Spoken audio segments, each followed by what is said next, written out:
Kako je ova studijska posjeta organizovana i šta je njen cilj, pitali smo člana opštinskog veća zaduženog za poljoprivredu Miladina Jakovljevića. Cilj jeste posjete neka razmjena iskustva, da sagledaju neke naše običaje, našu poljoprivredu, našu tradiciju, da se upoznaju sa tim, edukativnog je karaktera, s tim što ćemo i sutra, 14. aprila, u hotelu Izvor imati takmičenje učenika svih poljoprivrednih škola iz Republike Srbije i 5 najboljih će postati nosioci stipendije Fonda za doškolovanje mladih poljoprivrednika Borka Vučić. Obići će određene, da kažemo, ono što njima interesantno na teritoriji opštine Aranđelovac. Danas su bili u posjeti fabrici Knjaz Miloš, bili su u posjeti pčelinjaku kod predsjednika pčelarskog udruženja u Aranđelovcu Miloša Stanića. Kažu da su zadovoljni posjetom. Jučer smo obišli planinu Bukulju, gdje su upoznali, da kažemo, opštinu Aranđelovac, pošto ovo jeste cela organizacija u saradnji opštine Aranđelovac, turistička organizacija Aranđelovca i Kancelarije za mlade.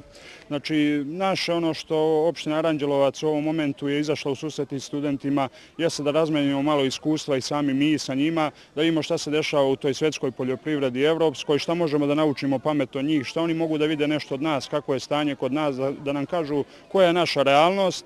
I ono što jeste veoma važno, da ćemo uključiti naša 2 do 3 studenta poljoprivrede iz Aranđelovca koji će se uključiti u ovu manifestaciju i moći će da putuju po svetu besplatno, tako da mislim da će biti jedna uspešna manifestacija i za grad i za sve ljude. Da li će se nastaviti ova saradnja? Pa naravno, mi smo u prilici, sklopili smo dobru saradnju sa studentima sa Poljoprivrednog fakulteta iz Beograda i iz Novog Sada. Oni su uvek raspoloženi za saradnju, tako da ćemo moći u narednim godinama da sarađujemo s njima i sigurno ćemo nastaviti saradnju. Uvek ćemo izaći u susret, jer to je ono što kažemo i deo obrazovanja našeg sistema u Srbiji, da pomognemo da izađemo u susret studentima da što bolje nauče ono dok su na svom školovanju. Naziv seminara koji je u Aranđelovcu okupio studente je tradicionalna proizvodnja hrane i zaštita životne sredine, rekao nam je predsjednik Međunarodne organizacije studenata poljoprivrede i srodnih nauka Marko Živković. Došli su nam gosti iz Rusije, Španije, Švedske, također večeras očekujemo još nekih 11 gostiju iz Nigerije.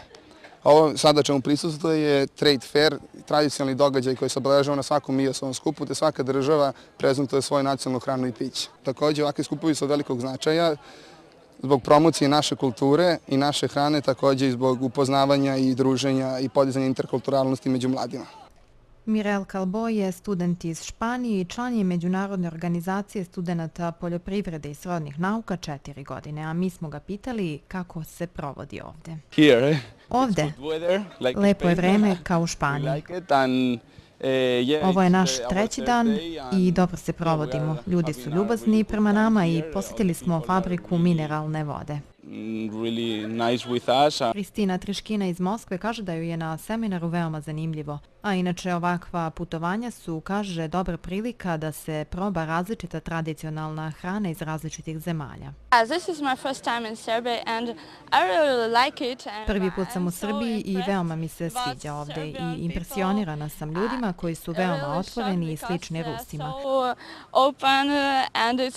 I to mi se veoma dopada i nadam se da ću opet doći, kao i da će moji prijatelji iz Srbije doći u Moskvu. Ema iz Švedske kaže da se zbog interesovanja za lokalnu hranu odlučila da učestvuje na ovom seminaru. Pitali smo je kako joj se dopada Aranđelovac.